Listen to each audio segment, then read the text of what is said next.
Hey Jordan, anti-modern American, you got that new video? You got that new video? I heard you were talking about Guénon this week. I got you, little Robin, whatever you are, I got you. Hey Jordan, you got that new Guénon video? We've been waiting for it. I got you, squirrel. I got you, my man. Here it comes. All right, we're back, boys. How we doing? Back again, Easter morning, and we're here to do this. René Guénon.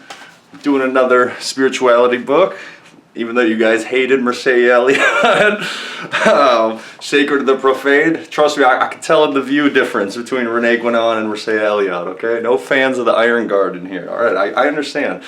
I was going to do Myth of the Eternal Return, but you guys voted with your view count. You guys said, fuck that guy. All right, Mircea Eliade, Romanians out. We get it. A lot of Romanian hate in this group, but that's all right. It's all right. I won't judge you. This is a non-judgmental zone, okay? So that's fine.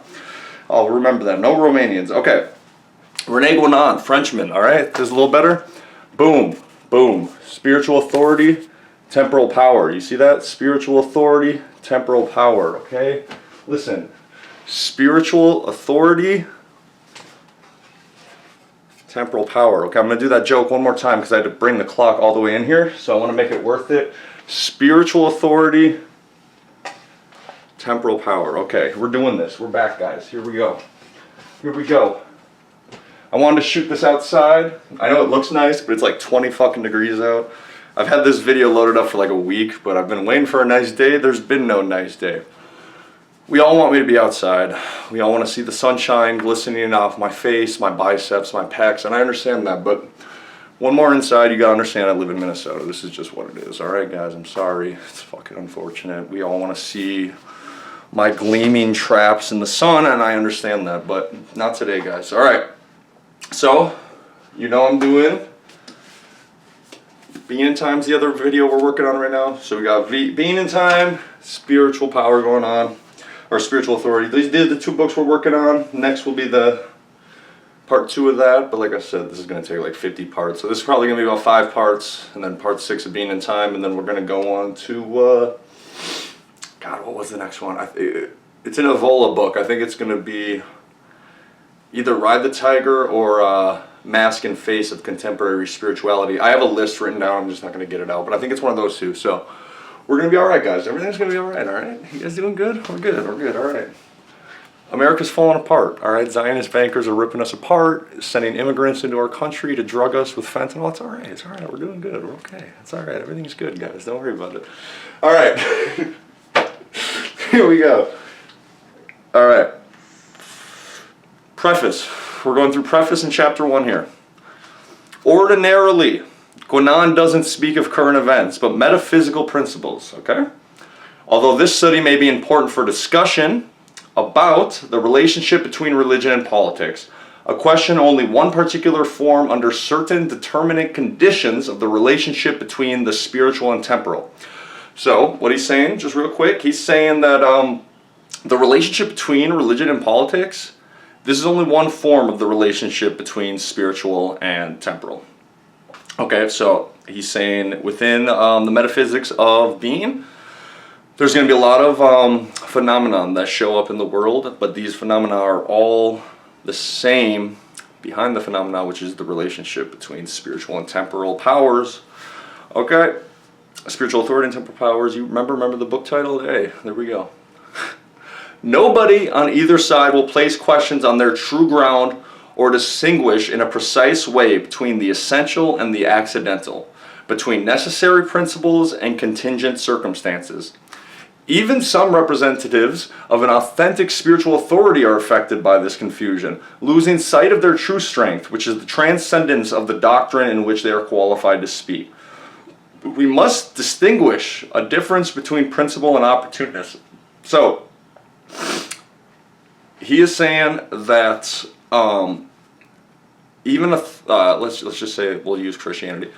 Even representatives of Catholicism, let's say, and I think in his mind he would say, you know, especially post-Vatican II Catholics, their true strength is this doctrine, right? Like the lessons we have in this doctrine are the true strength, and keeping the traditions of this doctrine would be the true strength of that spiritual authority. But because modernity / the Kali Yuga, even these people are just like latching on to the modern world, right? Like I don't even have to bring it in. I don't even have to like explain what I mean by that, but you guys know what I'm talking about, right?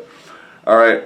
I mean, you can say the same thing with Zionist secular Judaism and Kabbalah magic. You can say the same thing about like modern day forms of like Buddhists who still like, I just saw a story of like a Buddhist monk who got caught smoking meth in his temple and having a gay orgy. I mean, shit like this, dog. Like, come on. Come on, you fucking freak. Get it together.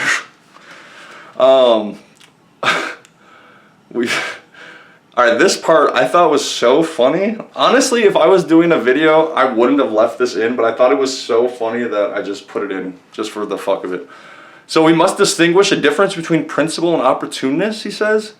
And then he says, one, when it comes to principle, and I swear to God, you can look this up in the book, he just says, there's nothing to discuss because it's a matter that cannot be brought into profane discussion. So he says we must distinguish the difference, but then he just says we're not even going to talk about that shit. All right? Don't worry about it.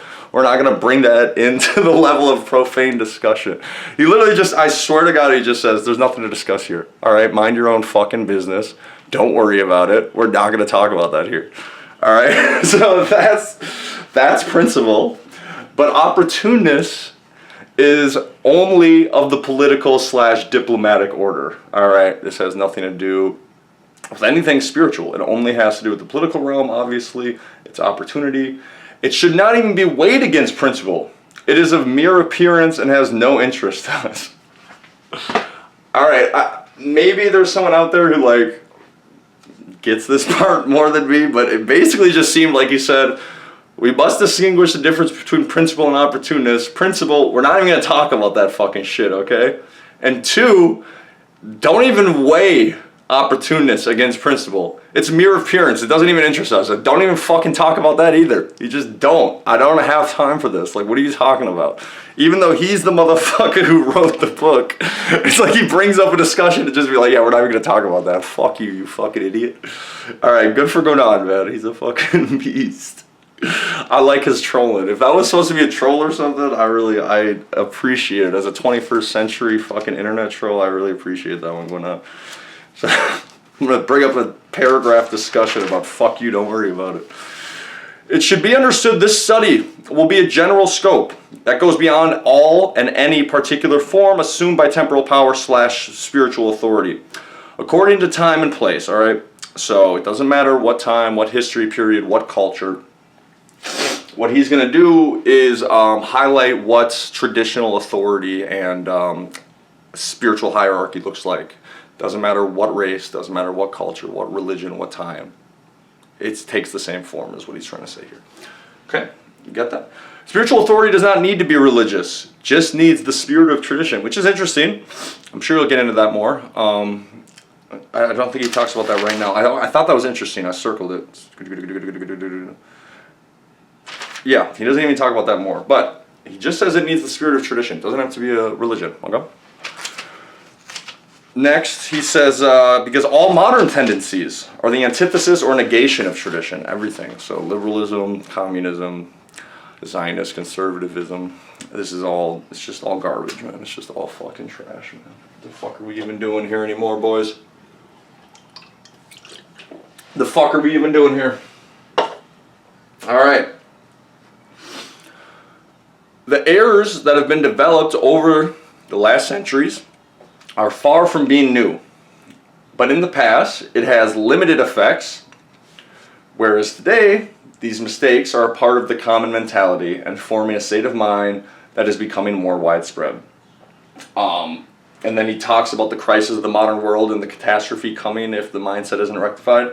I already did a video on crisis of the modern world, so I would read what he says in this next paragraph, but I've already done that video, so just go back, watch that video if you're more interested in that. So what he's saying is, in the past, there were secular people. There were people who rejected God. There were people who rejected spiritual authority, but these people were contained within their religious city, within their religious country, probably didn't make it out of the country, Probably didn't have a lot of political effect on the country. Probably didn't have much effect on anything. He was probably an outcast. Probably someone who like didn't even, just sat in a cave jerking off. Good for him, but it's just like, nowadays, the secular mindset is in our phone being pushed on us by, you know, Sam Harris and Steven Pinker and fucking Noam Chomsky and all these other people on the Epstein list. You know what I'm saying? You know what I'm saying? A bunch of people of a certain persuasion being paid by another person who works for the Rothschilds of a certain persuasion, a certain, you know, trying to push secularism on everyone. Why is that? Why is that? I don't know. I don't know. What is that? Listen. So what he's saying is this is a problem, right? Like this atheism is being pushed on everyone by a certain source. It doesn't matter. Why? Why is it so important? Why is it so important that nobody believes in God or has any hope, has any anything? I don't know. Why is that so important for certain individuals trying to control people through debt slavery? Why? If there is any hope in the Western world, says Guénon, it would rely at least partially on the maintenance of its sole tradition. He's saying Catholicism. He's not saying Protestantism, okay? Okay? Not saying Protestantism. All right. And he also talks about this in Crisis if you want to learn more about his Catholicism. He doesn't get into it by here, but that's also in Crisis. Restoring tradition in the West is our true goal. We do this by recalling the principles by which the oversight is the main source of our problems. Okay, so what he's saying is we have the answers. It's already in front of us. Everything is in front of us, but it's just we have to put in the internal work. I mean, we also have to put in the external work, which is the maintenance of the tradition. I think the Catholic Church would need a bit of work, but the internal work of getting out of the materialist mindset back into our tradition would be the thing we need to do internally. All right. In the absence of a link to the principles, one can only obtain results that are wholly external, unstable, and illusory. In truth, this is but one form of the affirmation of the supremacy of the spiritual over the temporal that precisely constitutes the subject of this study. So what he's saying is this book is going to be about why we have spiritual supremacy over temporal and material objects. Okay, so he's saying the results without tradition. This is important before we go on to chapter 1. This is the end of the preface. All the results you're going to get without tradition, okay, are wholly external, unstable, and illusory. So let's say you're an atheist man. You're a successful atheist man. But the problem is now that you've become successful with no tradition. You've become successful maybe by lying. You've become successful maybe by cheating people out of their money. And you've become successful by doing things that are maybe okay in a nihilistic, atheistic mindset, but never in a traditional mindset. The problem with that is people see you, okay? You're not hidden from anyone. This is why rich people, their wives never respect them, right? Is because they're fucking trash people. And it's like, you can fool the world. I think this is why politicians' wives never respect them. Because you can fool the world, and you can lie on TV, and you can have the PR training. You can't fool your wife, you can't fool your kids, you can't fool the people around you who know you're a fucking scumbag. So even when he says, like, your results will be unstable or illusory, right? Like, these results are there only being propped up by the lies that you've told or the cheating you've gone through. It's unstable. These things don't last forever, right? I think this is why America's on the verge of collapse, to be honest with you, is you can't hold an empire of lies up for too long, right? Okay, you killed JFK, we get it. You took over the country, we get it. It's been 65 years, people are starting to wake up and understand. It's because there's too many lies. There's too many holes to be poked in stories, right? And you can't keep things going without spirituality and tradition, is what he's saying. You can't build without tradition. And I agree with that, actually. Even if you were an atheist who said, like, if building grounds of a project on a traditional principles, like he said, it doesn't even have to be religious, like, it's still better. Throughout the chapter 1, authority and hierarchy, okay? sorry about that. Throughout the various ages of history and before historical times, we find, as far as evidence in oral and written tradition permits, clues of a frequent opposition between the two powers, one temporal, one spiritual, if you didn't know by now. This does not mean that it's as old as the world, okay? Every tradition teaches humans had to reach a phase. Every tradition teaches that humans had to reach a phase distant from primordial spirituality in order for this opposition to arise. It's not like these powers originally exist as two functions from separate individuals, okay? They weren't in harmony originally, okay?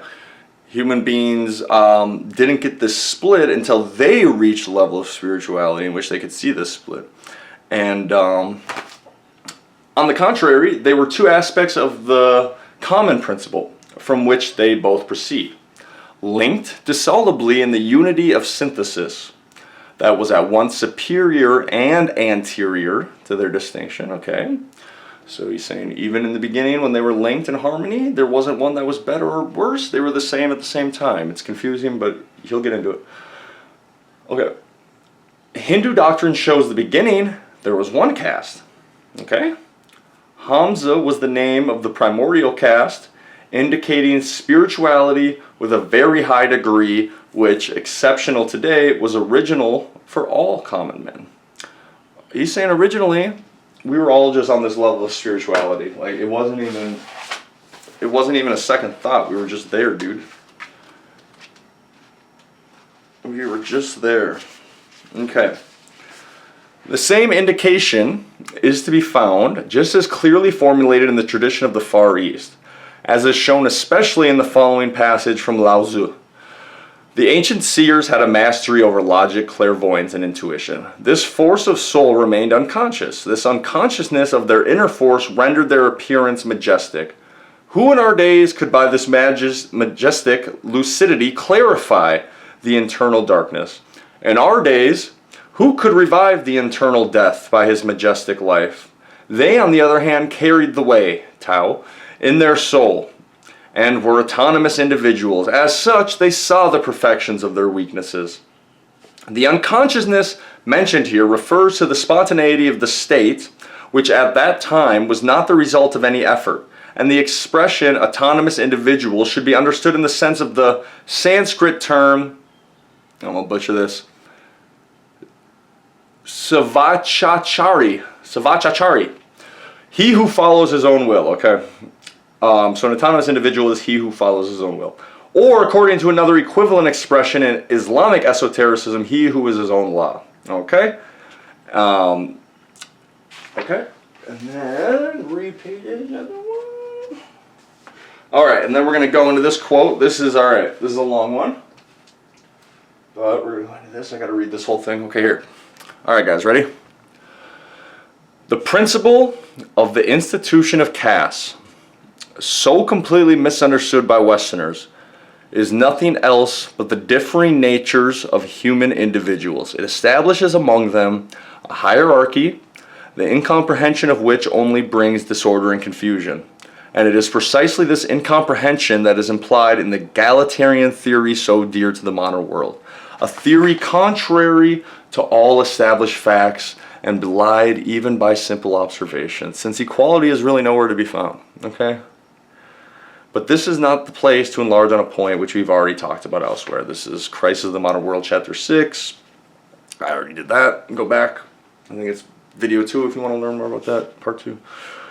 The words used to designate castes in India signify nothing but individual nature, implying all characteristics attaching to the specific human nature that differentiate individuals from each other. And it should immediately be added that heredity only plays a partial role in the determination of these characteristics, for were it otherwise, all the individuals of a family would be identical, right? Right? Thus, caste is not in principle strictly hereditary, even though it has frequently become so in fact in practice. Because since there cannot be two individuals identical and equal in all respects, there are inevitably some differences among those belonging in the same caste. But just as there are more common characteristics among beings of the same species than among beings of a different species, so also are there more common characteristics within a given species among individuals in the same caste than among different castes. Okay, you see where you're going with this? Get it? One could say then that the distinction between castes in the human species constitutes a veritable natural classification to which the distribution of social functions necessarily corresponds in effect. Each man, by reason of his proper nature, is suited to carry out certain definite functions to the exclusion of all others. And in society established on regular traditional basis, these aptitudes must be determined according to the precise rules. So that, by the correspondence of the various functions with the principal categories and the classifications of individual natures, each finds its proper place, barring exceptions due to errors of application which, although possible, are reduced to a minimum. And thus the social order exactly expresses the hierarchical relationships that result from the nature of the being themselves. This, in brief, is the fundamental reason for the existence of castes. And one must at least be acquainted with all these essential notions in order to understand the allusions we shall have to make in the course of this study, whether to the constitution of caste, such as it exists in India, or to analogous institutions found elsewhere. For it is evident that the same principles, albeit with varying modes of application, have presided over the organization of all civilizations possessing a truly traditional character. Okay, there it is. There it is. All right, do you remember earlier? When I said, where the fuck did it go? Whatever. Do you remember earlier when I said that tradition has a form and it doesn't need religion? Okay, this is what he's talking about. Whatever the fuck it was in the notes. Doesn't need religion, because this is the tradition he's talking about. What he's talking about is what tradition is this hierarchy of castes wherein which beings who are organizing naturally through their individualistic talents, their individualistic capabilities, functions, find their way naturally into the caste. So what he's saying is these fucking retard commie liberals who just say, well, the castes were developed as a way of oppressing people. These never came naturally. Eat a fucking dick, dude. All right? It's not, no. What is he saying? He's saying, listen.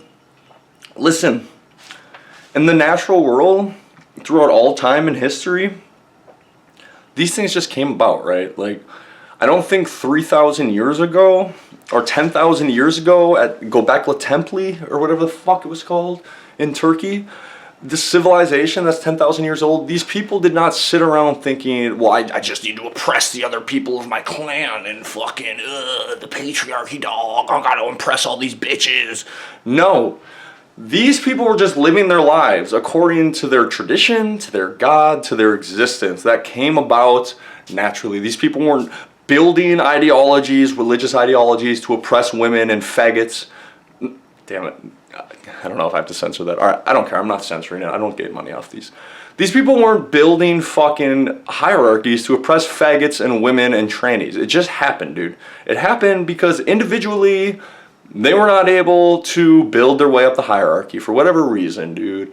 And if you read Catholic religion, there are women who made it high up the hierarchy. Like these people who think like, oh, Christianity just oppress all the women. Dude, there are women writers who like write about how they spent 40 years in fucking like Catholic hospitals taking care of people and being fucking like doctors basically.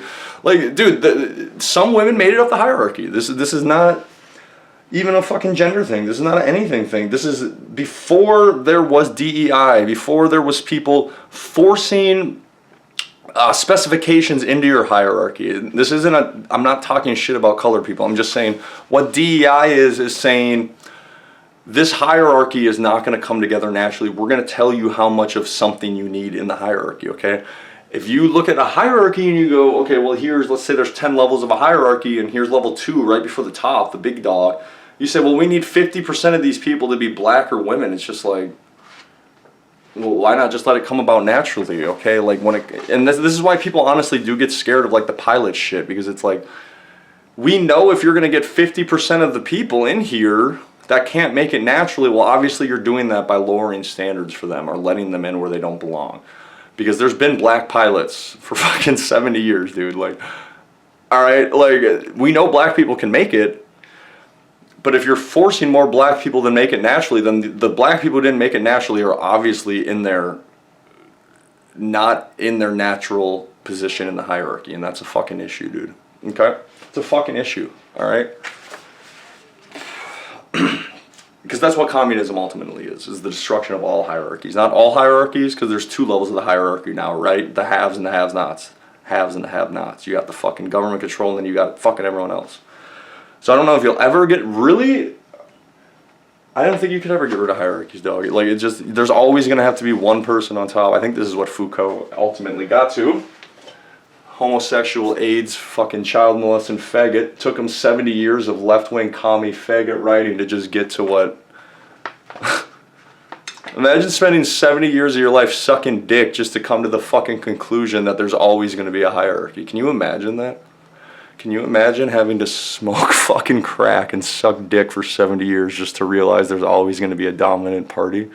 You spent the last 70 years getting fucked in your asshole by another man. Of course there's always a dominant party. You spent your whole life getting dominated by fucking gays. Like, what are you talking about, dude? How did that take 70 years? Alright, we're back. Next.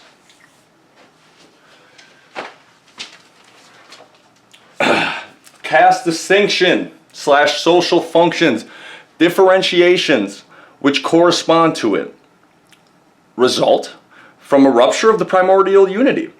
Only then do spiritual temporal powers appear separate from another. Between these two powers, also all of the social functions, thereafter attributed to different groups of individuals, there must originally have been a perfect harmony by which the original unity was maintained. For in essence, harmony is simply a reflection or image of true unity. Okay? Do you get that? Harmony, when you see harmony in the world, that's really unity, right? That's, you know, you see a married couple, and they just fucking ding, ding, ding, ding, ding, ding, ding, ding, ding, ding. Mentally, they're just back and forth. They're just one. It's just, that's just unity, dude. They're in harmony. They're in unity. They've become one, like literally, and that's why they say that. I mean, even the Greeks said when you get married, you become one. Christians said the same thing, probably because of the Neoplatonic influence. You become one with your partner. You're in harmony with them. You're in unity. Beautiful, beautiful shit. It is only later in the 4 cycles, the final and 4th stage of the Kali Yuga, that's where we are in, where LGBTQ thinkers are in colleges telling you that pedophilia is the same as homosexuality and heterosexuality. That's Kali Yuga shit, dude. That these powers become rivals, causing confusion, negation, overthrow of the hierarchy. It's no good, man. This is no good. Alright. This is no good. It's just no good. It's no good. Alright. However, the first manifestations of the revolt of the Kshatriyas against the authority of the Brahmins, so the warriors revolting against the priests basically, lie much further back than the beginning of this age. An indication of this can be found in the story of Parasurama, who it is said annihilated the rebel warriors at a time when the ancestors of the Hindus still inhabited a northern region. Alright, a beginning that is itself far earlier than anything known to ordinary or profane history.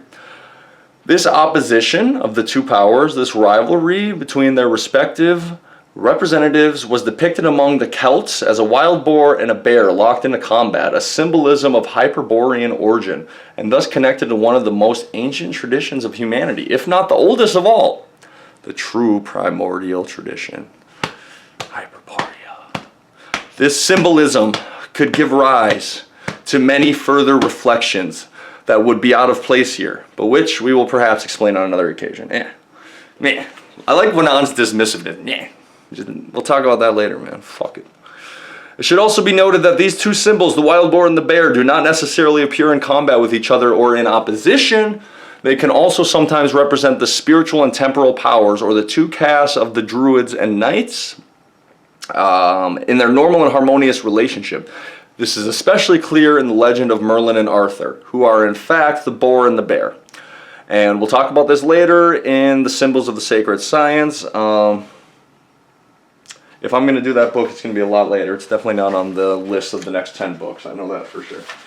All right.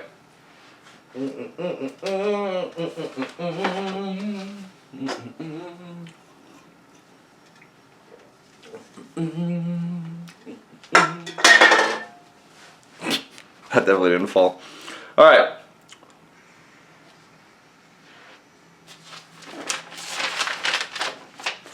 If you can't tell, I'm a stimulant addict. Very bad. That's why I've been trying to get off the nicotine so much, is because the caffeine and nicotine double whammy pack. I'm 30 now. It's starting to get a bit bad on my heart.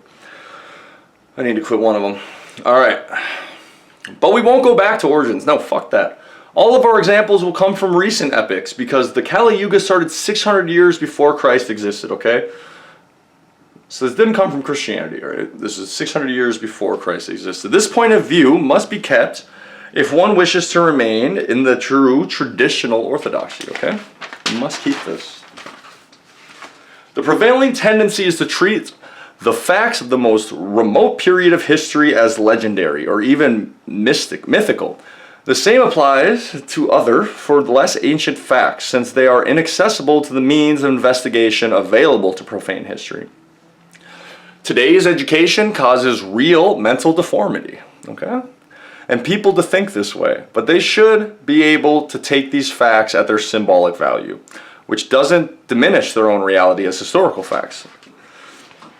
Symbolic values matters most, for it confers a superior meaning on the facts, a much profound order than they can have in themselves. Okay, he's saying, even if you have a bachelor's degree in fucking lesbian pottery with your mental deformity, you should still be able to take these facts at their symbolic value. Should be. René Guénon never meant 2025 communist white feminist. So I don't know if he meant some of these fucking women at college.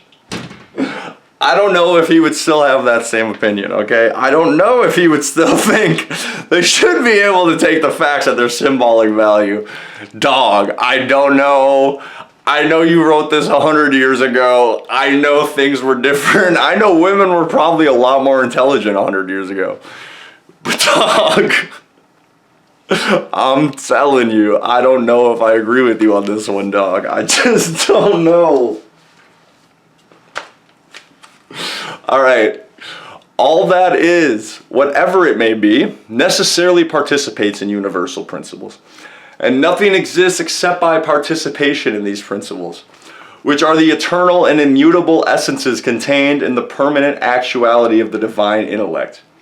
However contingent all things may be in themselves, they express/represent these principles in their own manner according to their own order of existence, or else they'd be pure nothingness, okay?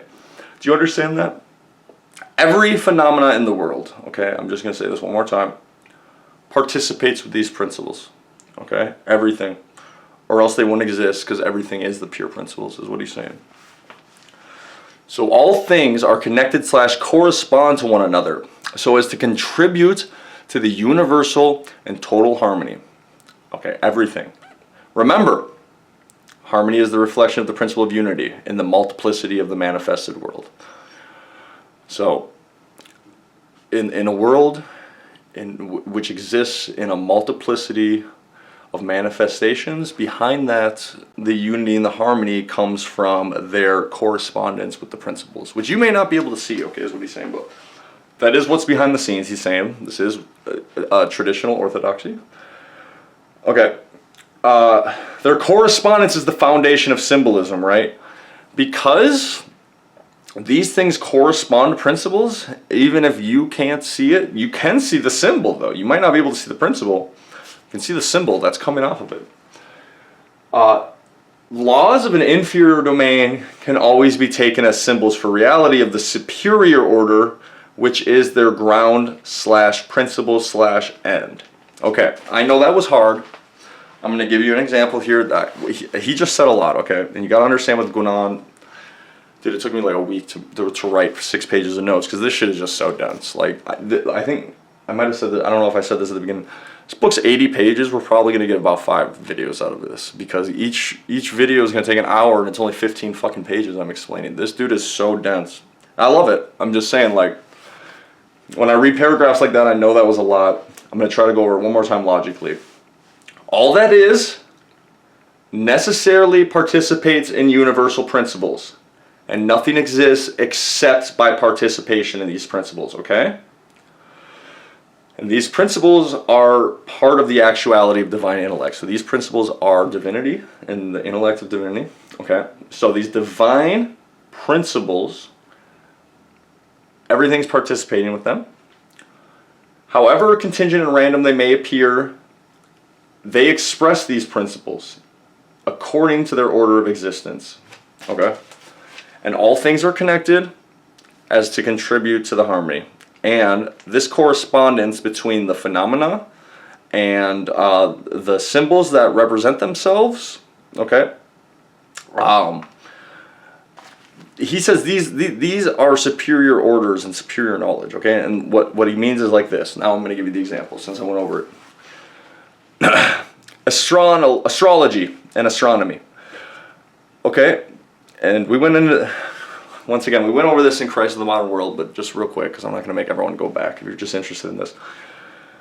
Symbols or myths have never played a role of representing the movements of the stars, but one finds in myths images inspired by them. So what he's saying, remember how we said laws of an inferior domain can always be taken as symbols for realities of that superior order, which is the ground / principle / end, but it can't be the other way, right? It can't be the other way. So what he's saying is, my symbols aren't going to represent the movements of the stars. When I see a symbol in the sky, a traditional symbol, it's not going to tell me the physics of the movement, right? Like, you're not going to look at a symbol in the stars. You're not going to look at Orion's belt and be like, oh, well, now I understand the physics. No. Stop it. But the myths and images are inspired by the movement of these stars, right? Okay, and what do the myths and images tell us? The image is explained by analogy that something altogether different. This image is explained by analogy something altogether different. Okay, because the laws of the movement translate physically the principles of which they depend. This is true astrology of the ancients. The inferior may symbolize the superior, but never the inverse, okay? A symbol's function is to render truth more accessible by furnishing support to understanding. We are not saying astronomical or historical phenomena and facts don't exist in their own right, but they express higher truths. And this was, I left a note here to say this again, Christ of the World, chapter 4, if you want to learn more about that. So that's probably in the first video. What's he saying here? What he's saying is, so religious groups, traditional groups, they would look into the sky, they see these myths, they see these truths in their reality, in their consciousness. They have these myths imprinted in their ontology, and the truths that they're getting from these myths, and like, I don't have an example off the top of my head, that's what I was trying to think of, but let's just say like indigenous Americans who looked into the sky, and part of their myths was this represents this truth about the universe. Okay, that truth, whatever it may be, I don't have an example, is more valuable than the stars move this fast and it causes the dish and the star do this and I can explain what the stars are, but they don't really tell me anything about the world. It's just the stars move this fast and they're made out of this. I don't care what they're made out of. I don't care how fast they move. I care about the truth that guided those Native Americans for tens of thousands of years, right? That seems more important to life and existence. The truths that allowed human beings to pull itself out of primordial goop seems to be more interesting and more important than what the fuck stardust is made out of. What the fuck do you care what it's made out of? The only reason you would care what something is made out of so much is if you were trying to harness the resources from that thing, right, and control it. Let's be fucking honest here. Otherwise, what the fuck do you care, dude? Like, what do you care? Like, it's just what? So what? It's made out of smaller atoms, and then you're going to look into that, it's going to be made out of smaller particles and smaller particles and smaller particles. Infinite regression. It doesn't matter, though. What ultimately are you learning from this? All right, science douchebag. History also has a proper place, like all things, in integral knowledge. Its value comes from enabling us to find a point of support in the very contingencies that constitute its immediate object, from which to raise us above the same contingencies. So, this symbolism that we see in the sky, the stars, the symbolism, the higher truth that it gives us allows us to rise above the contingencies of the chaos in the physical world, right? That's what he's saying. These symbols that lead us to how prehistoric man lived their lives, those were starting points and groundings for transcendental knowledge, is what he's saying. That's why symbols are so important. They are the grounding of transcendental knowledge. One cannot have transcendental knowledge without symbolism, is kind of what he's saying, essentially. I think so. I might be wrong on that, but none of these videos are authority where I'm telling you 100% that this is just what I'm getting from it. All right. I always welcome people in the comments. If I'm doing something wrong, tell me. I'd love to know. We're learning together here, guys. Profane history clings exclusively to facts without going beyond them, okay? Listen, your star's made out of stardust and it goes 1,000,000 miles an hour. Shut up, dork. Not thinking like a modern historian allows us to ignore certain critical prejudices, particularly dear to our age, okay? Okay, if you don't care about white women calling everything dead white male science, it's easy to just go, fuck you. It seems to the exclusive use of certain methods may have been imposed on modern historians solely to prevent them from seeing clearly. This is conspiracy theory going on. This is my favorite going on in Evola, actually, because reading this shit with a 2025 conspiracy theory mind, I love this. I'm listening to a guy 100 years ago have like proto-conspiracy theories. I love it. But I don't even think they're conspiracy theories. I think he's right here, actually. I don't think this is a conspiracy theory. I think he's 100% right here. For the simple reason, they might lead to the conclusions contrary to materialism the system wants to uphold. We can now approach our study directly after going over preliminary observations. All right, so that's the end of the video, but let's go over that one more time. Conspiracy theory going on. Alex Jones going on. Listen. He thinks that they, in Western universities, whoever is on top of the epistemological hierarchy of the modern world, which I'm not going to say who, because who knows? I mean, it could be the Jays, but it could not be. I mean, even Evola says in Man Amongst the Ruins that the Jays could be being used as a scapegoat, a deus ex machina, and it's true. Like, it is true. The Jays could be being used as a scapegoat, but it seems to be the Jays. Top 10 universities in America, I think 9 out of 10 or 8 out of 10 have J presidents. It was less, but then they fired Claudine Gay because she didn't protect the Jays, and then they replaced her with a J. So, I mean, that's... Even a black woman gets fired and replaced with a J. That's hilarious. All right. He's saying modern... historians, the way they study the past, the methodology in which historians use to study the past, which I don't know that methodology. I don't think I took, I have a bachelor's degree. I don't think I took a single history class. Like, obviously I've had classes where they'll go into the histories of, like, even French class, they'll go into the history of France a little bit here, there. But like a pure history class, I don't think I took a single history class in college. So I don't know much about historical methodology of the modern world. But he's saying he thinks that they purposely invented this methodology for historians in order for them to miss the conclusions of a spiritual realm. Possibly. I can't say that's true or not true, because, like I said, I don't know what they're teaching historians. So, we're going to do Heidegger part 2, and then we'll get back to this. Happy Easter, guys. Stay as sober as possible. I know it's hard. Trust me, I know it's hard. Stay as sober as possible.